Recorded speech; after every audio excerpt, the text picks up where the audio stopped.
एक योद्धा जो जन्म से ही दिव्य था, लेकिन जिसे उसकी मां ने त्याग दिया, समाज ने नकार दिया और किस्मत ने बार बार ठगा। ये है महाभारत के सबसे त्रासदीपूर्ण नायक कर्ण की कहानी। कुंती को एक वरदान मिला था, वह किसी भी देवता को बुलाकर संतान प्राप्त कर सकती थी। उत्सुकता में उन्होंने सूर्यदेव को बुलाया और तब जन्म हुआ एक दिव्य बालक का, कर्ण।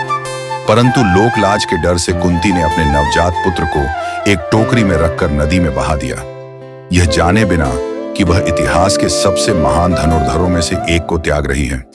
कर्ण को एक साधारण सारथी अधिरथ ने गोद लिया और राधा ने उसका पालन पोषण किया, लेकिन समाज ने हमेशा उसे उसकी जाति से आंका, उसकी योग्यता से नहीं। राजकीय गुरुकुलों से उसे बाहर कर दिया गया, तो उसने खुद से युद्ध कला सीखी।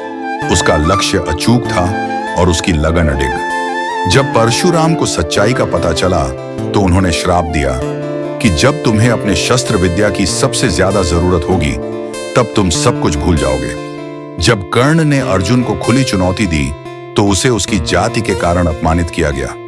दुर्योधन ने उसमें प्रतिभा देखी, उसे गले लगाया और मित्रता का हाथ बढ़ाया, और कर्ण ने जीवन भर उसकी मित्रता निभाने की कसम खा ली।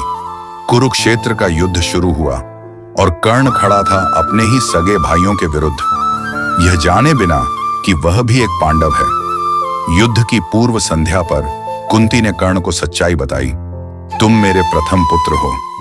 कर्ण मुस्कुराया, मुझे जन्म देने वाली आज मिली है, लेकिन जिसने मुझे जीवन दिया वह दुर्योधन है, उसकी मित्रता नहीं तोड़ सकता। युद्ध के अंतिम दिन किस्मत ने अपना सबसे बड़ा वार किया। कर्ण का रथ कीचड़ में धंस गया और जैसे ही उसने अपना ध्यान हटाया, वह अपने अस्त्र शस्त्र भूल गया। जो धर्म के लिए जिया वही कर्म से पराजित हुआ और कर्ण वीर गति को प्राप्त हुआ। कर्ण की कहानी अन्याय, बलिदान और निष्ठा की मिसाल है। वह पहला पुत्र था, त्यागा हुआ, पर सबसे बड़ा योद्धा भी। इतिहास ने भले ही उसे राजा न बनाया हो, लेकिन वह जन जन के दिल का महानायक है। क्या आपको लगता है कर्ण को उसकी सच्चाई और हक मिलना चाहिए था? कमेंट्स में अपनी राय जरूर बताएं। वीडियो को लाइक करें, शेयर करें और ऐसे ही महान योद्धाओं की कहानियों के लिए चैनल को सब्सक्राइब करें।